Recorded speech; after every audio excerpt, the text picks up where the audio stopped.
What's going on, guys? Norm Swarm coming at you guys today. Today we're going to talk about day 14 training camp for the Detroit Lions review. And this was the first practice since Wednesday.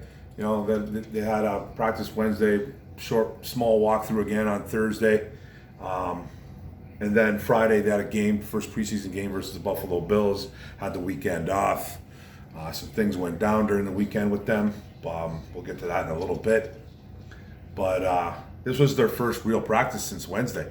And it was just shells, helmets, and no shoulder pads, easing through, jerseys, just, shorts, kind of going through, slow tempo, no real contact, because you can't really have contact with no pads. So it was tough. It was raining on this Monday too as well. It was a little bit, just a slow tempo practice. Not practicing guys like quarterback Tim Boyle.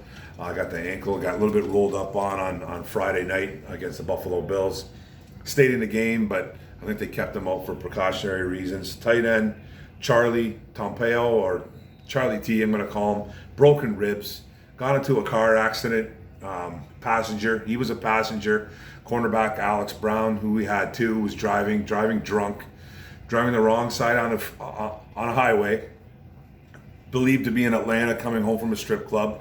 All that, and I don't care about all that, man. Go to the strip club, man. Go look at women. Go do what you got to do, man. Go do what you got to do. If if that's your thing, that's all good, man. Go look at some girls. That's fine. Why drive?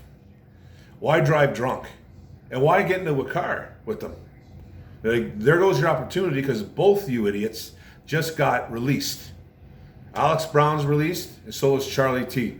They're both gone now. They're both released.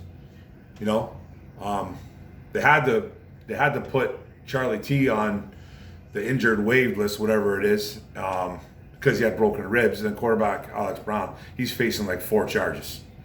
Driving the wrong side on a highway. You're lucky you didn't kill anybody. You're lucky, bad enough you were drinking and driving, but you got into a car, and then you were driving on the wrong side of the highway. How you didn't die is beyond me. He must have been just absolutely wasted, and it's just stupidity.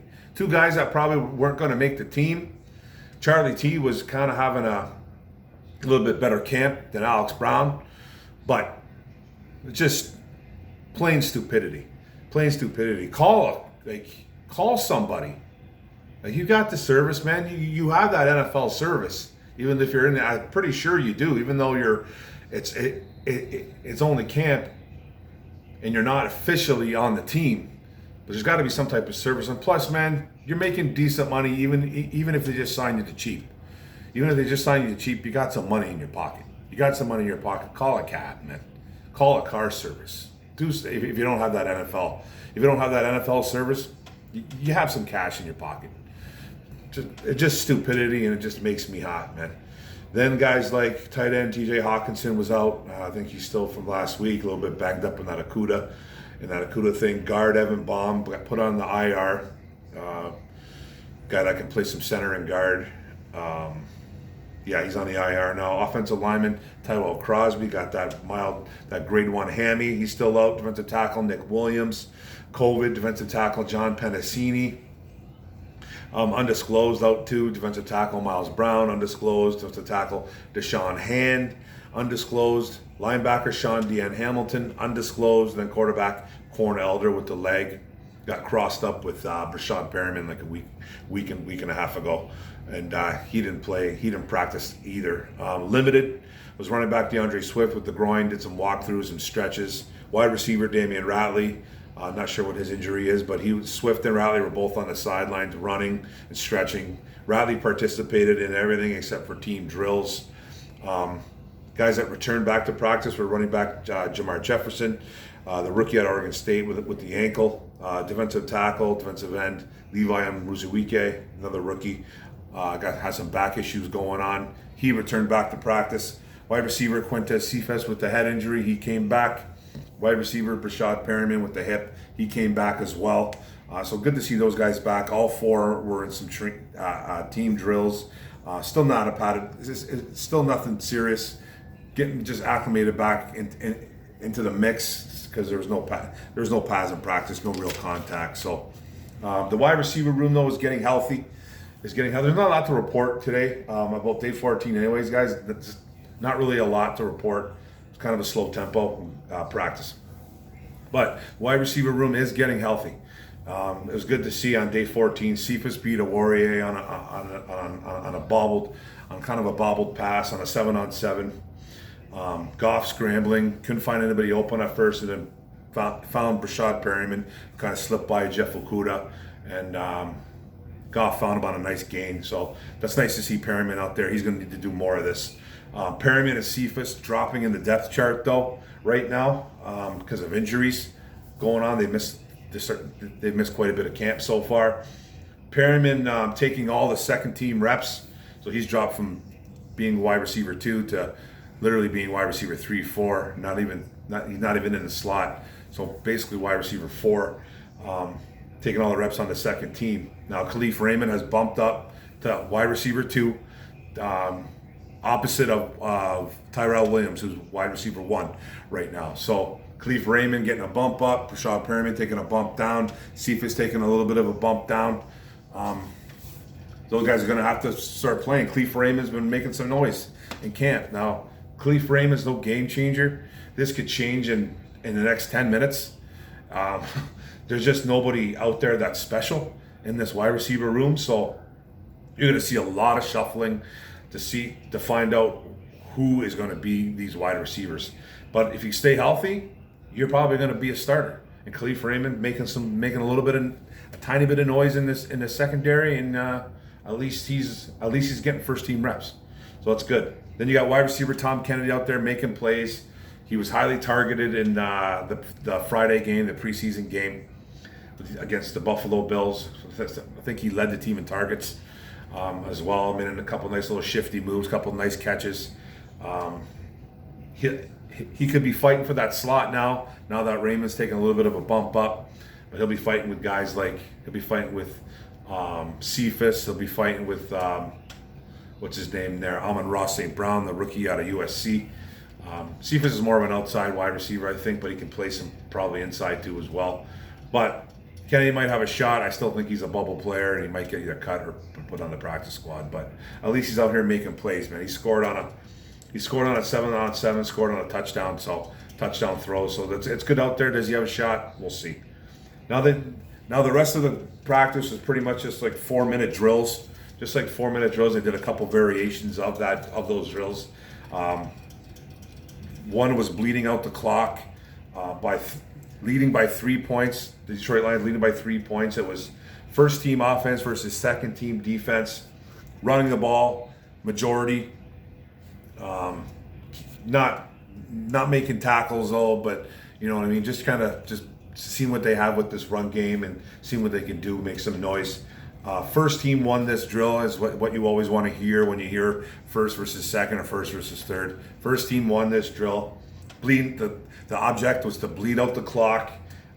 They acquired a bunch of first downs, and then they punted with like seconds to go. First team gets the win on that. That's exactly what they want to see. And then the second team took over on offense, couldn't really bleed the clock out, couldn't do that. Second team O versus the first team D, and first team D won this drill, which is what you want to kind of hear too, but you want to see what this second team can do. And I've talked about this in the past. The depth here in Detroit is not good. It's not very good on every single facet of this squad right now. There's a lot of question marks. There's a lot of unanswered questions to who's going to be where and who's going to play where and who's going to make this roster, especially as the second, third, fourth guys. So the depth is a problem. Now, they couldn't run the clock out. They tried to hook and ladder. They couldn't. It didn't succeed whatsoever.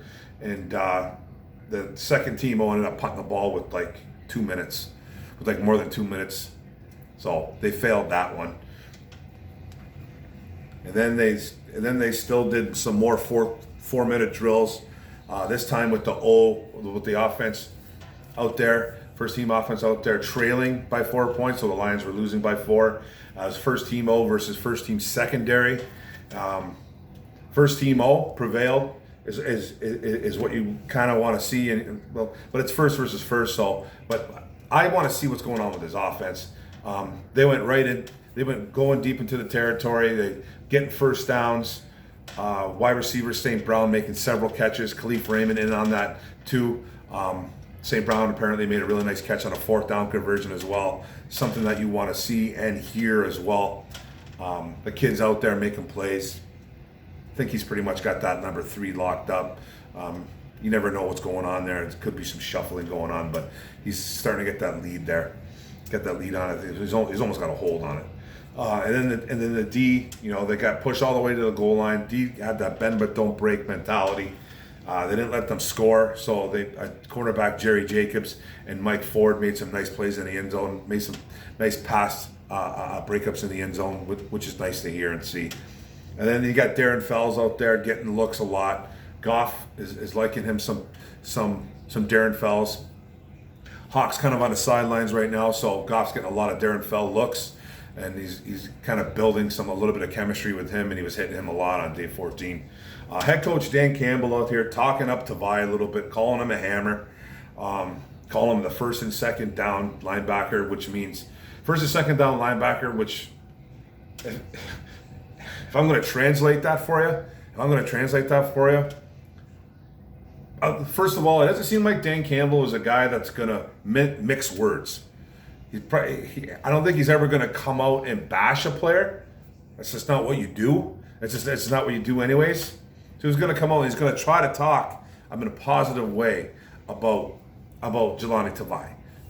Calling him a hammer, I'm not going to look into it like it's a big deal. First of all, he is no hammer. He's not a hammer. Okay, so Dan Campbell's just trying to talk up his player. He's not going to talk him down. Then calling him a 1st and 2nd down linebacker, which that means he's a little bit of that traditional old school linebacker. If you want to call him a hammer, okay, but you're not going to put him in coverage.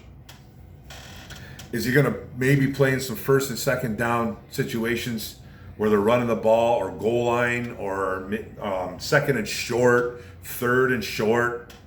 That's the only way I think that Tavai hasn't even a shot at making this team.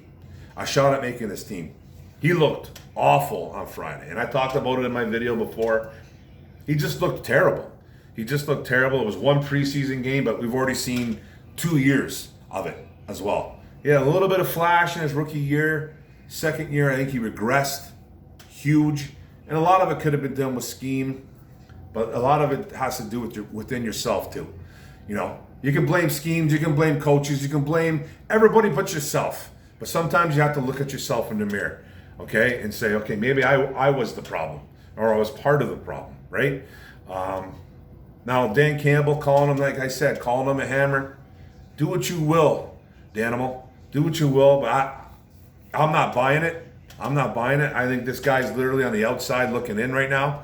He's got at least 3/4 of his body outside the bubble. Jelani Tavai. If he doesn't do something this Saturday, don't be surprised. I don't think he's going to get cut first cuts. That should be coming up soon. They've already made 2 or 3 cuts already. Charlie T, Alex Brown, Michael Warren. I think that was a little bit ago though. So they have to have at least 2 or 3 roster spots open right now. So, and they have to do 2 or 3 more by a certain time. So they're coming. They're going to have to fill those spots. So expect more signings, obviously, to fill the 9. They have to cut down to 85, and I'll get on that a little bit later on when that happens. But I'm not buying the Jelani Tavai hammer stuff right now. I'm just saying Dan Campbell's just, he's saying what he's supposed to be saying. He's not going to come on here and call him trash. It's just not going to happen. But to call him a hammer, relax, Dan. Let's do what you got to do, bro. That was according to Chris Burke, the beat writer. He came out and said that's what Dan Campbell said in one of the pressers after the practice on day 14. So take that with a grain of salt. And then Goff's out here hitting that turkey hole shot. You don't know what that turkey hole shot. It's a shot down the sidelines, fairly deep shot.